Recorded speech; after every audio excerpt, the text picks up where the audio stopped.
Good afternoon, everybody. It's so good to see you, and welcome to our next Triad event. Before we start, I'd like to introduce Julie Holt, who is on our team of Triad people, and also Brian, who is also on our team and helps us organize these events for you. Today we are very lucky. We have a program called Scoops and Scams. We're going to be serving ice cream sundaes after this. But before we start, Brian is going to give his presentation along with District Attorney Thomas Quinn. And thank you for coming. Thank you. Thank you very much, Nancy. Appreciate it. Good afternoon, everybody. Thank you so much for coming today to our annual speech. We've been here a few times now, and it's always a great pleasure to come back to North Attleboro and talk to our seniors. Again, we're with the Bristol County District Attorney's Office, right? Long name, very important job. Anybody that gets arrested in Bristol County has to go through the process of going through courts. Our main job is to prosecute those cases, but our District Attorney, Tom Quinn, is adamant about protection and education, especially to our vulnerable groups, our senior citizens and our youth. And again, we've been to every senior citizen, every senior center and COA in Bristol County more than once, actually more than twice now. And we continually try to give out some current information, some of the basics that we always see, with the scammers that are out there today. And again, just the stories of our country, of our area. This is what makes us smart. This is what makes us educated. And if you hear something today that maybe translates, I remember hearing that and not falling for these scams, that's our ultimate goal. Because again, your generation has paved the way for our generation, my generation, and even the generation below us. You deserve to enjoy these years of your life. You shouldn't be worried about people trying to finagle you out of your hard-earned funds and putaways, right? We want you to hold on to that stuff. But there are bad people out there that are still trying to scam and steal and thief. So again, we hope that you learn something here today, even if it's a little thing.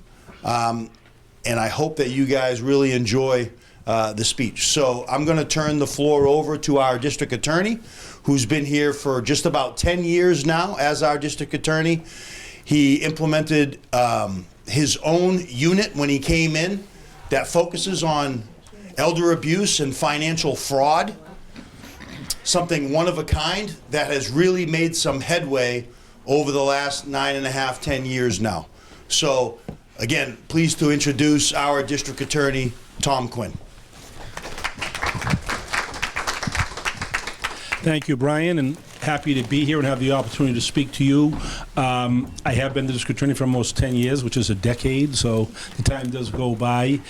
But not soon after becoming district attorney, it became clear to me and that our seniors are being victimized in a number of ways, but focusing on being victims of scams, taking advantage of your goodwill, preying on people who may be alone and or isolated at times. So what I've done is we had put together a elder abuse unit.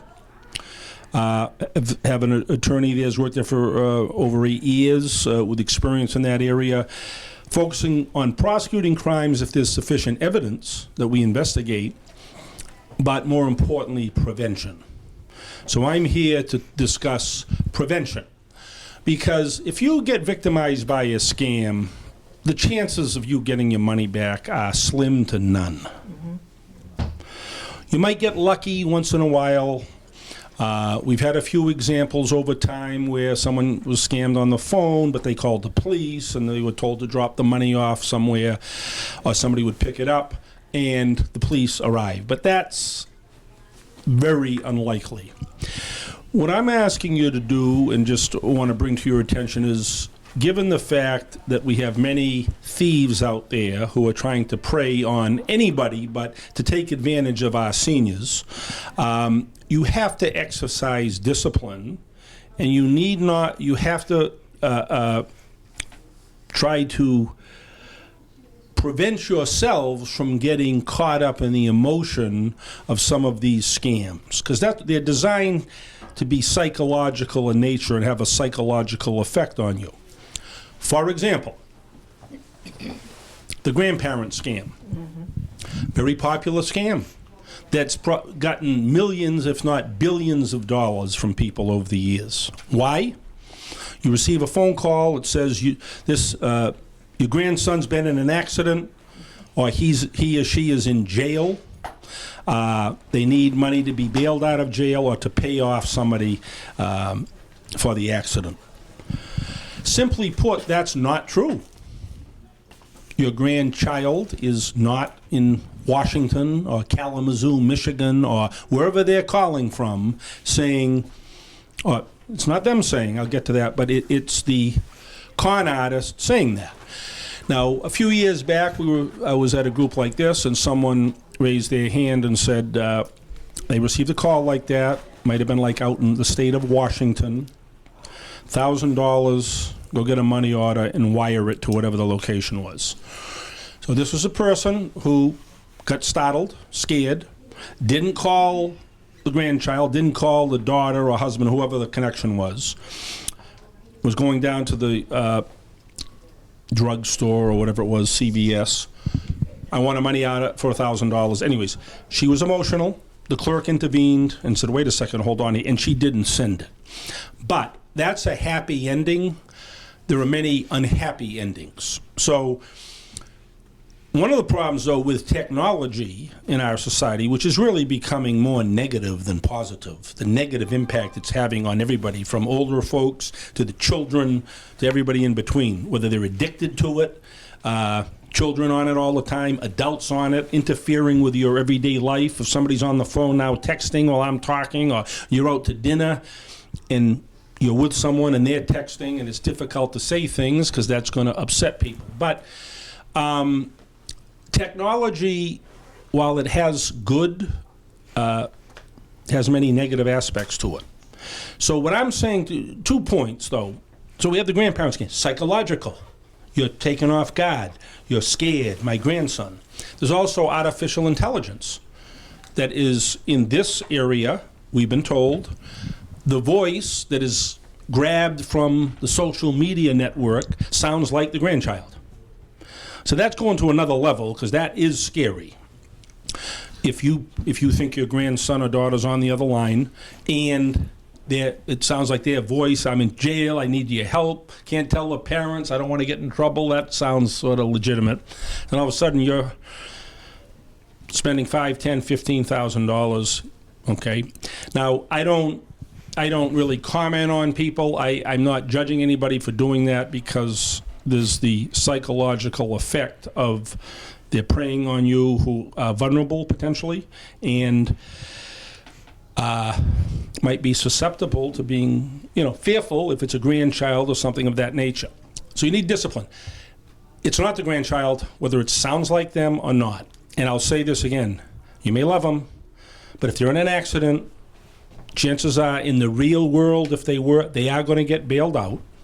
So let them get bailed out. And if they don't get bailed out, they can sit it out for 12 hours or 2 days. The world will not end. Because any money you give is gone. And you're not helping the grandchild. But that's why that's so effective. The other, so you need discipline. The other aspect of this, any scam artist, nothing's for free. We agree with that generally, right? Maybe lunch now and then, but anything over the phone is not for free. Ever hear of Publishers Clearinghouse? Mm-hmm. Did anybody win it? You know anybody who's won it? Nope. I've heard a number of stories that people have been scammed by that scam. Oh, you've won Publishers Clearinghouse. We need money. Put it in the, go down to the UPS or some the convenience store, whether it's a Bitcoin machine or one of those cryptocurrency, and send it to Las Vegas. I've had these examples. People have called me who I know who have discussed this. I've had a number of people call me who have been scammed. They've been victimized. Nothing can be done about it in 99.9% of the cases. So the money's gone. So what we're trying to do is prevent it. So when we discuss these things, let's take the phone. Absolutely, unequivocally, if your phone rings, everybody follow me? And you don't know who's calling, it's a very simple statement. What? Don't answer. Don't answer it. If you don't answer the phone, you're not getting scammed. However, you certainly have every right to answer the phone. I've answered it a few times. But nothing good is going to come from that. Because if the individual wants to talk to you, truly, if somebody's calling me and I don't know the number, don't worry, they'll leave a message if they want to get a message to me or want me to respond. So you can return the phone call. But if you answer the phone and you get sucked into a grandparent scam, whatever it is, your computer's broken, that was years ago. Oh, I know my computer's broken. Or if you're on the computer, you get a message, and then all of a sudden you got to pay X amount to get it fixed. You think somebody's going to call you and tell you your computer's broken? No. You think Social Security is going to call you and ask for your information on the phone? The 80 million people they're servicing on Medicare? IRA. IRS? IRA. Yeah? Sorry. I'm going to simplify this for you. We all heard of the IRS, right? Yep. We don't want the IRS knocking at our door. I don't. But first of all, they won't knock on your door. We agree with that. How would the IRS get in contact with you? Mail. What type of mail? Snail mail. Certified. Certified. Then we can get concerned. They're not going to be asking for your Social Security number, though. They're going to say you owe $50,000 or whatever it is. But that is effective. Why? Why is that very effective? And I haven't heard much of it recently. This was more pre-COVID. You owe money to the IRS. We're coming to have you arrested. Yeah. So I say that's me on the phone. If you don't put $1,000 or $5,000 or whatever the amount is in your mailbox or wherever it is, that's going to startle some people. Mm-hmm. So what do? I start shuffling around. I get my money. I put it in. Gone. I've said this before. I won't get into it. I mean, my late father, same situation. He would have the capacity to submit to that scam. So I had warned him about it and said the IRS does not communicate by phone. So IRS not going to call you on the phone. No, I'm not saying maybe a local Social Security office won't. So I called them up when I was cruising down the highway one time and said, "This is the IRS. You owe certain money, and put it in the mailbox. You'll be arrested." So I told him to say the IRS doesn't communicate by phone. He did say that, so he followed the directions, which was good. So he was a little test case, with me on the way, but he was warned. You certainly would have had the capacity, late family members call up, Social Security call, they gave me I gave them information, and give no information over the phone. If your doctor's office calls and you don't answer, they're going to do what? Leave a message. Correct. And fine you if you don't go to the appointment, right? As will your dentist, okay? I would just say that, but it's designed to startle you. So if we take, let's give an example. So there are other scams out there. There is a romance scam that I think started to become popular after COVID. So that would be somebody targeting, maybe, obviously I assume someone's alone. It's going to be male to female generally. You're isolated, you're alone. Add COVID to it. All of a sudden, we've had examples of people who start giving money in large amounts in the hope of romance. Now, people are lonely. I might be lonely. I'm by myself. Oh, you like me? There's a dialogue all of a sudden, but the dialogue is going to be, well, I want to come and see you. But I need some money. If you can help me out, then I'm going to pay you back, or we're going to come and see each other. Now, it sounds absurd, but it works. So all of a sudden, you're there by yourself at 2 o'clock in the afternoon. You start giving some money. I need money for the plane ticket. I'll reimburse you. And we've had, examples of this. Our office couldn't prosecute a case because the person didn't want it prosecuted. Over $100,000. So we're not talking about $25. We're not talking about $100. So Unfortunately, and I would sympathize with people, again, I'm sympathetic because that's why we're here, alone, isolated, vulnerable victims.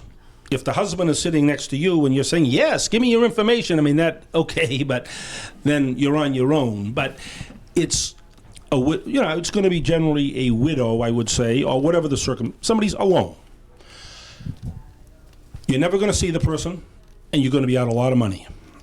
And it's a psychological tug. Once you start giving money to something, right, you want to get it back, or you want to, so you're in it, right? I mean, it may not sound right.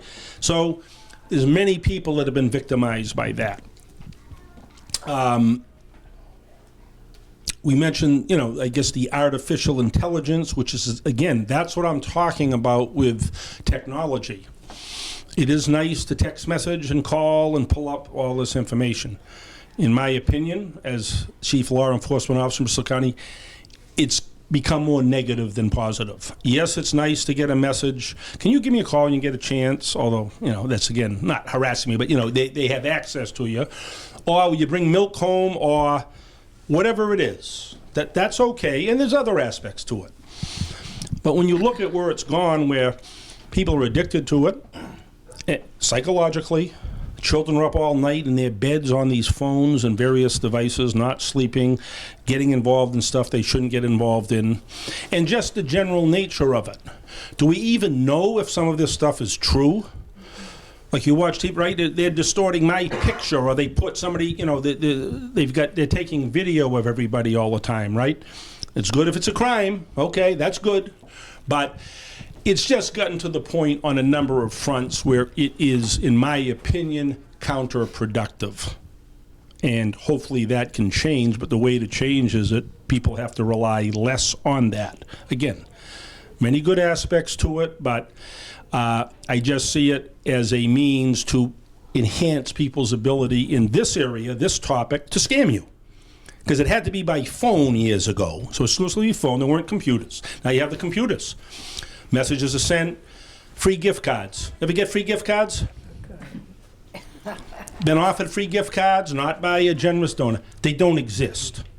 So when you answer a phone call or an email that purports to say, buy these gift cards, you need this money, but they're not for free. You're going to be out. Okay? They even steal, there even a mechanism if you went in, applies to any individual, you go into the store and the gift cards are on like a rack or something. So these thieves and con artists, it's not really con artists, just outright stealing, go in and alter the identification number. Happened to my granddaughter. My son bought an Amazon gift card for all three of them, and they were all used. Okay, so out money, right? Paid the money and out. So I guess my question is, was he reimbursed by the store? No, it was CVS. They didn't. No, I don't think he even went. Okay. So that's a good example, sadly. They've altered and tampered with the identification number, which gives them the money, and the grandson is out. He cashes it in, he pays for it, but it's been altered, and these thieves, when they're activated, get the money, whether it's $50, $100. I think CVS should give them the money back, because if it's displayed in the store, so if it happens to anybody, go make them give you the money back, because they don't want to secure right? It's a little different than saying, I'm Romeo, you want to go to Paris? And yeah, okay. It's sad, but you're capitulating to that. When you go in good faith to buy items in a store and they've been tampered with to the point where you're going to be out whatever you pay for, they should reimburse that. So I just point that out. That's not right. Why don't they secure it? You want to buy a razor, the razors are all locked up, right? It's like Fort Knox. Eye drops, yeah. Right? Everything. It's it's all locked up, which is another sad commentary on some aspects of things. But so what can you do about that? I don't know. Give them cash if you want to. It's sad. That is a real sad commentary on the state of affairs, that you can't go into a store and buy gift cards in a good spirit or whatever the reason is, and then you're out money and they won't give you the money back because they can't protect their merchandise. But that's what we are all dealing with now. There's always been stealing. It's not like the last 20 years everybody's become, it's all, but it because of technology, I mean, it enhances the ability for people to take advantage of people and steal. Yes, ma'am. I just wanted to say that this is more subtle, but because it's more subtle, it's like, at first I wasn't sure what to do, but I've gotten, like, about twice a year, I get emails from a woman who has the same name as the registrar of Wheaton College.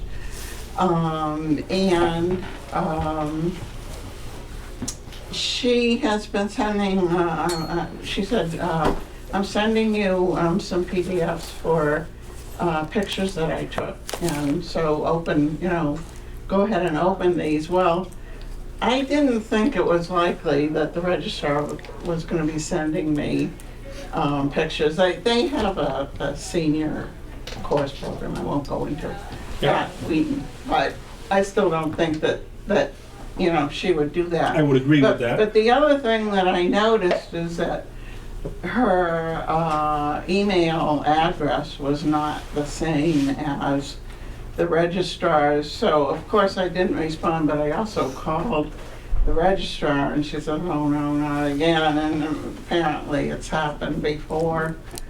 So, but it happened recently. Of course I just ignored it. But, So that's a good point. No, but that's a good point. Did you hear what she said? So first of all, she's saying the registrar of a college is sending her an email, correct, about opening photos. said that's who she was. Says who she was. We open photos, right? Okay. Why would registrar of Stonehill, pick a college, not going to be sending me any emails about opening photos? You see what I'm saying? So whatever scam that is the type of stuff that goes on, altering a name, a number, and a communication. So you don't know the registrar of the college. That is, at best, a mistake, but it's a scam, okay? So I would, if you open it, delete it. Anything that seems suspicious, you really should not be engaging with. I've already said the phone. If you're on the computer a lot, there's got to be some, you either got to be reaching out and initiating something and you get a response, but you're getting responses that seem odd or unclear or not accurate. You should not be engaging, whether it's the computer or the phone, because that's what I'm preaching is discipline. You should be able to answer your phone. But people are taken advantage of when they do. You'd hang up on them and yell at them. Some would. So you want to do that if that's but some don't, because again, we're all different. It's a psychological game.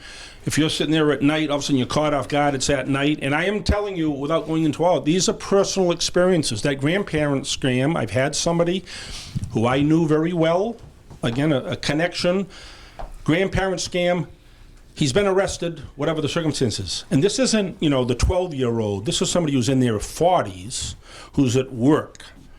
But that, they're purporting to, that's what the scam is about. So that's a little different. Okay, and guess what?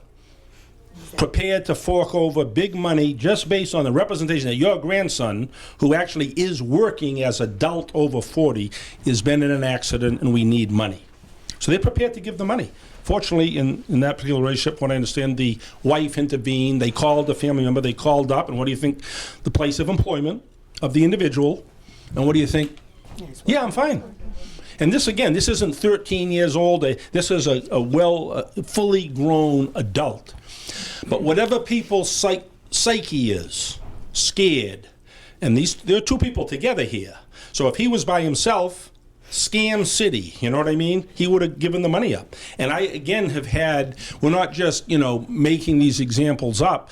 I've had a number of people call me over the years who have been, they or family members, been the victims of these scams. And if they've called in close proximity to it, it's too late to intervene. Because once you send the crypto money through the cryptocurrency or whatever it is, the machine at the convenience store to Las Vegas, gone. As I said, they say what happens in Vegas stays in Vegas. Well, what's sent to Vegas stays in Vegas. Get it? Yes, ma'am. Yes. I have a comment that and it's actually happened to me several times. One of the more recent scams is through Amazon. And I get it on my phone, and they actually have the Amazon logo. You swear it's from Amazon, but it isn't. Asking again for that your payment didn't go through, to please resend it. Yeah, but you know Especially with the holidays. you didn't have that payment. But I get a lot from Amazon Yeah. lately. So Yeah. that's another one. Like I said, a lot of these scams, they're using the actual company logo, so it's very confusing. Yeah, and again, PayPal without too does it. PayPal does? I got it for $479 payment or whatever, and I just ignored it. now, they probably do. My wife deals with Amazon, but is that something they're going to do commonly, frequently, saying we didn't get your payment? No. No. Everybody hear that? No. So no means put your radar up, antennas, no. Ignore it. Is that how they're going to do it? No, if you might, I would assume you pay PayPal or a credit card or some form of that. So those things saying we didn't get the payment, or something else that's sort of fishy of that nature, asking for your information. No, don't give your information over the phone. You give it freely and voluntarily. Go ahead. I actually got one from Bank of America, supposedly the fraud department calling me to make sure that did I make that purchase for $2,000 some odd dollars. And I said no. And then they asked me a couple other questions. And then he said, okay, well, now what was your account number again? I said, excuse me? I don't think so. Yeah, you should Good. know my account number if you're See, calling me. That's another very good point. So good job. So fraud, Bank of America, okay, that's possible, right? Because they would call and say, Right. did you just make this payment? Right. If you don't notify the credit card company, you go out of state. It happened to me. Something you go out of Right, they Florida. won't let you use it, You, yeah. it's not gonna hit, or they won't let you do it, and then you've got to call up and say I'm out of state, which actually is a good thing. But once they start asking, oh, by the way, what's your account number? Don't they know your account number? They As soon saw it as I said that- supposedly all in front of them. As soon as I said that, he hung up on me. Yeah. Yeah, so. But that's just a good example of what I won't say preaching, but talking about. That's discipline. Okay, so she reacts to the phone call, right? First thing sounds legitimate, but once they start saying, oh, by the way, what's the account number, she cuts it off. That's what you need to do. Because that appears to be a legitimate call. It's not saying, would you like to buy aluminum siding? It is under the pretense of being legitimate.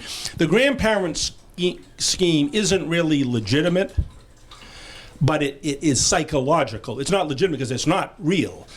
Account numbers could be real. But how do we know it's not real? How do we know the IRS isn't going to come down and arrest you? So all of a sudden you're sitting there, whatever your state of mind is, they're calling you up. I'll give the money, right? I'll give them $1,000 or $5,000 or whatever it is. So that is something. There are many examples of it. Again, I'm preaching discipline in light of what we have going on in society. And you're not going to trace any phone numbers. They move from one phone to another. They could be down the street. They could be in Africa. Who knows? Okay? We had an example, and this is good. It's a good ending, but people are vulnerable. Just leave it at that. We were at a council on aging within a few years, and it was brought up. It might have even been that day. If it wasn't that day, I forget. It was in close proximity to when I was speaking. And an individual was prepared to give a large amount of money to somebody who had called from Costa Rica or one of those countries. It wasn't a grandparent scam, but it was a scam. Prepared to do it. Called the Council on Aging. They intervened. I don't know if the wife was there. And what happened? They stopped it. But they don't get stopped in many cases. And we're talking serious money. And how would you like to be out $25,000 to Costa Rica? Whether you can cover it a little bit or not, that's going to bother you for the rest of your life. We agree, right? Bother me. And every time you go to think, I could do this, I could do this, $25,000 or $10,000 or $5,000 or $1,000. So it's preying on emotion. It's using the, it's playing on your emotion, and it's using the, the weapon of psychology to startle people. They're always come up with something new. The concern about artificial intelligence is it's artificial. So it can distort voices. So the grandson is calling, right, as I said, sounds like him. That's even worse than me calling and saying, your grandson's in jeopardy, I'm the lawyer, he needs money. So all of a sudden you say, what? And you're running to the checkbook or whatever, So it's sad that it's come to this, but, with everything that seems to be positive, there are negatives.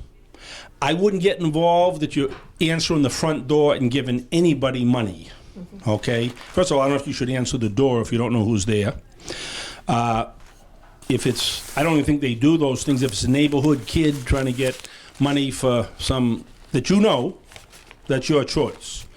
But those days of giving through the door and, knocking on the door, you got to be very careful. For your own safety, we agree, right? And I've said this in previous things, if my front door is completely wooden, there is no window, so I'm opening it blind. That's kind of scary, right? I mean, if you're home, I'm kind of, who's on the other side? I mean, who knows what you're dealing with, right? So I just point that out. I'd be very careful with that. Any type of donations you're giving, legitimate, just make sure you know who you're donating to. I wouldn't, anybody calling over the phone, I'd be very suspicious of that. They have some drives. I think this town it's had a long-standing practice. Of the police have some fundraising drive. So if you know about it and you want to participate, that's fine. But go to the station and give them the money. I would give nothing over the phone unless you called the police station and you knew what it was, because you just don't know who you're dealing with. Does anybody have any questions? Yes, ma'am. What you were just discussing with, like, kids, youth groups coming to the door, whatever, they still do some of that, but usually if you're not home, they'll leave a little flyer thing on your doorknob or something. Yeah, that's so fine. If you don't want to answer the door, they'll leave something, and then you make a choice whether you're going to give it. Very good point. And again, I'm not saying don't donate to people. You understand what I'm saying, right? You want to open the door, go ahead. But youth group, Little League, if that's what they do, they leave a flyer, you respond. You might, if you know them, but it's just a different world out there. And I think a lot of these things, like the Girl Scouts used to go around, or maybe they just sell cookies in the store. I'm not saying don't do those things. Just be careful for what, with what you're doing. And I think, unfortunately, technology, when you're not dealing in person, which is more and more, again, there are good aspects to it, but it's not a bad idea to be able to go into the bank once in a while in person, right? If you can, if you're not limited. I'm not saying if you got physical limitations, and interact with somebody. I was in law practice for a while, and I knew what I was depositing. I went by there myself several times a week to do, so they kind of knew who you were. And if there was, I remember a couple of times somebody saying, hey, I got this check, or, there was some issue, they called me. And that's a little, again, everybody's situation is different. But I just think you have to be more wary the more automated we become. Because, as I said in these conferences, and I'll say it again, and I'm sure you'll know what I mean, there was a well-known cartoon show many years ago, and this is what, to some extent, the country is becoming. The Jetsons. Remember the Jetsons? Yep. You know what I'm talking about, right? Yep. All an automated lifestyle, okay? Some of it's okay, but there's got to be, I'm just saying in general, some human interaction with people. That's what we were made for and designed for. But the more it becomes, there's going to be glitches with the technology. Whether the whole power structure collapses or whatever they're doing. And again, society runs that way. It's good. There's been many advances in medicine and different things with technology. But I'm just saying, beware in this area of people trying to solicit you or, in essence, scam you. You don't need to talk to anybody you don't know. Right? That solves the problem on the phone. We agree, right? So there's nothing more to say. We don't need to go and spend hours talking about how you shield this or do that. And just from your own psyche, with few exceptions, nothing is for free, certainly over the phone. And that Publishers Clearinghouse example is a good example. I've never heard anybody say anybody won anything. I've heard people say they've been scammed. Because nothing's for free over the phone. So, any other questions? Anything you'd like to add, or? Just a couple things, especially when you're online or on your phone. If you didn't ask for it, if you didn't order it, and you didn't want it, it's probably a scam. So if you get a call or an email from UPS saying that you have a package waiting for you, but they don't know the address, that's a scam. Whoever sends it to you, they have to make sure the thing is right before they put the sticker on, right? Same thing if you were to get, and again, the holiday season's coming up pretty shortly, you might get a text on your phone saying that your bank account has been frozen. Please click on this link or call this number to reactivate. First of all, what these scammers are trying to do is they're trying to direct you to their website, their phone numbers, their representatives. If you're unsure if your bank accounts are frozen, you have to initiate the call by looking up on a search engine like Google or Bing the actual number. So if you look and let's say you wanted to call Walmart, walmart.com, right? You're going to Google or Bing that Walmart. It's going to come up. Here's the thing now. Scammers are buying ads. They're buying money to try to make money. So next to the walmart.com, you're going to see things online that say sponsored, sponsored, sponsored. These sponsored, what it means is that they're buying ads, so they go up to the top. So when you Google search something, now you're looking at them first. Scroll down and look for the ones that are not sponsored. And those sometimes, if you got to look closely, unfortunately, you got to get the glasses out to try to make sure it's spelled correctly and you're going to the right website. But never click on a link. Never open a document to an email that you didn't ask for or wasn't expecting. It could even be coming from your boss. Hey, this is urgent. I need you to send me a gift card for the Christmas party that's coming up. We've seen these emails at the office where they are scams. They're not coming from your boss. It's someone who has hijacked their email address and are sending you messages. Not our office, but definitely other offices, right?